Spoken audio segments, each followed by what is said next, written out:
am going to show you how we make our beef jerky. So I'm going to start with the marinade. So we have a cup and a third of gluten-free tamari soy sauce, which is a fermented soy sauce.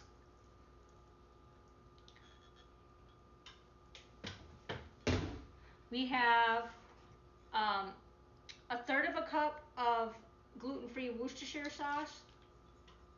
Worcestershire, however you pronounce that. Yummy stuff. And I have a cup of organic tomato ketchup. Oh, well, that wasn't supposed to happen.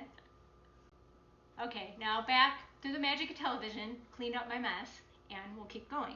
So I have 2 tablespoons of honey, and just to make it easier to get the honey out of here, I did put a little bit of oil, like just wiped a little bit of oil around this little prep cup. But it is raw honey, so it's coagulated. But the salt from the soy sauce will help break that down into a liquid. And then I'm going to dump in my spices.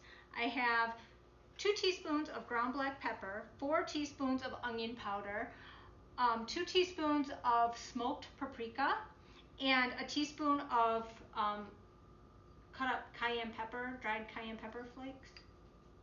So I'm just going to add all that in there, and then I am going to whisk that together. And I'm doing this in a little, it's plastic, which is not my favorite, but it's like a marinating container.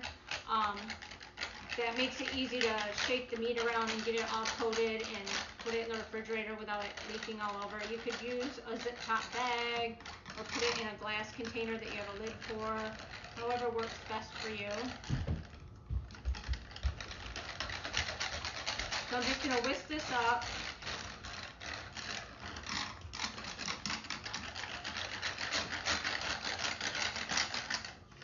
Sorry about that noise. There's little ridges on the bottom that help keep the marinade and the meat all nice. Okay. There we go. And then we put our meat in.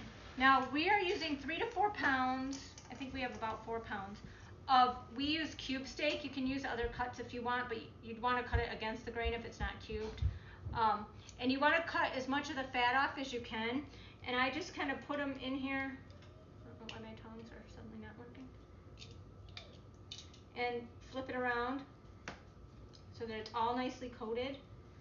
And then if you see like this piece has a lot of fat on it, we're going to have to trim that one a little bit better before we put it in the marinade. But you're not going to be able to get all the fat off, just most of it. But you want to try and get each piece nicely coated in the mixture. Okay. And then we've got this all nice. I'm just going to throw it all in here for now. We'll make sure it gets all marinated after.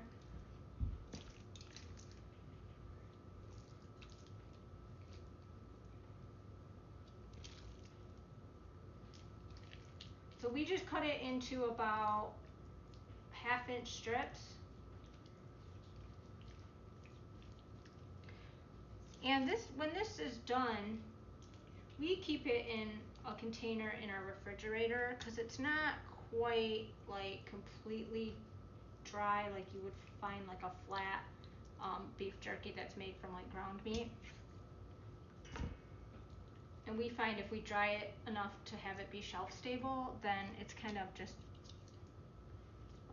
we don't love the texture as much. It's not, it's like more brittle and dry.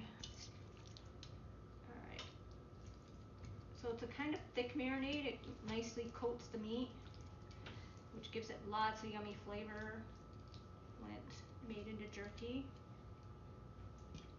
And you don't need added salt because the soy sauce has plenty of sodium content.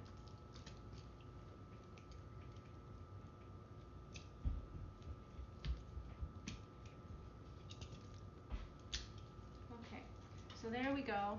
We've got all this in here, nicely coated.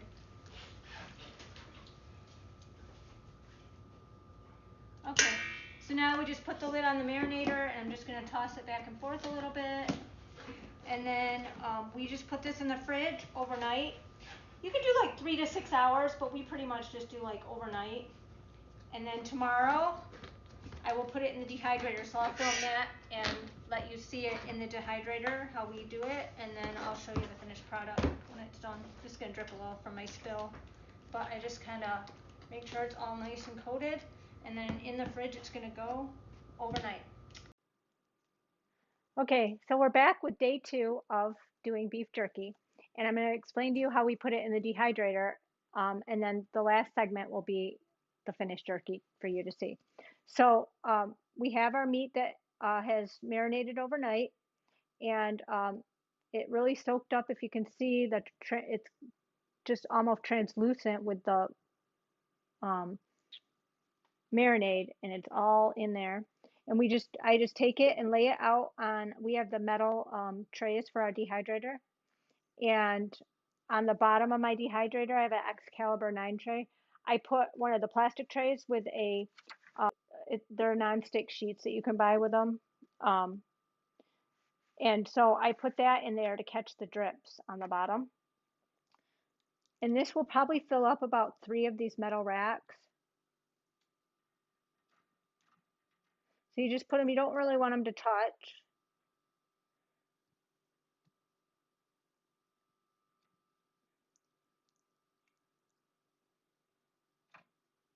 So it's just a matter of laying all the pieces out.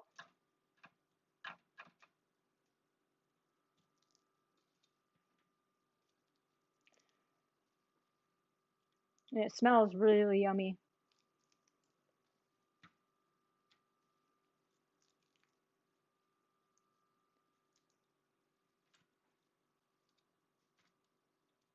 That looks like, almost looks like it's 2 pieces, but it's not. So when you do this, I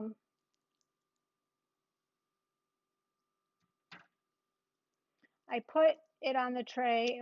We'll stick the trays into the dehydrator. Oh, this one. I'm going to grab a knife. This one didn't quite get separated on in here. See if I can pull it. There we go. There we go.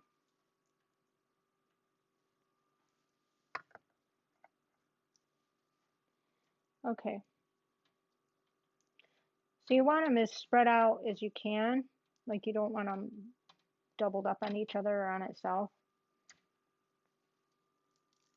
But I should be able to fit one more on here. I have a short one I can fit. Yeah, here's one. Okay. I think I can fit one more on the side here. Okay, so then I'm just going to lift this tray into the dehydrator.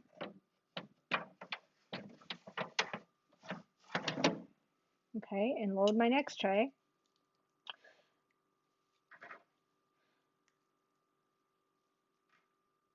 All right, so you don't have to watch me load all the trays. I can show you what I do. So once I have all the trays in the dehydrator, cover on the tray, on the dehydrator. This one just fits right on like this. And it has settings here for different temperatures, and it kind of tells you for different things. So for meat and fish, you want it at 155 degrees Fahrenheit, which is 68 degrees Celsius. So I would turn it on to that temperature.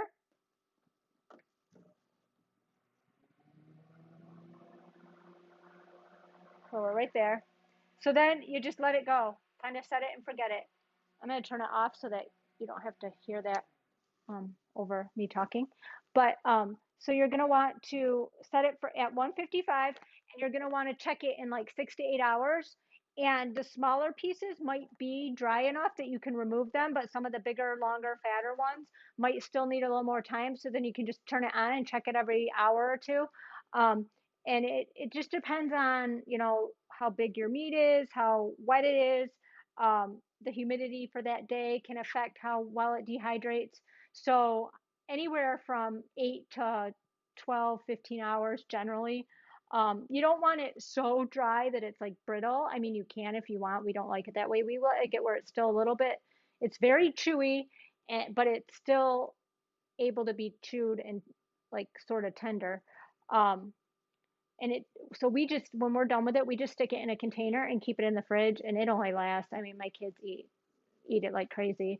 So it doesn't last more than a couple of days for a batch. But you could even probably freeze it if you wanted to, backpack, seal it, and freeze it. Um, we've taken it on trips because it's convenient to eat in the car and things like that. Not very messy once it's all dry. So we just put it in a little cooler. We don't really keep it at room temperature because it can mold. It's not like the type of beef jerky you buy in the store, and it has no preservatives as far as nitrates and sulfates and things like that.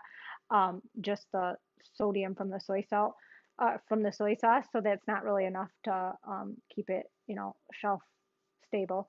So I do recommend you refrigerate this type of beef jerky. So I will show you when it's completely done what it looks like, and I hope you enjoy it. It smells divine. Bye.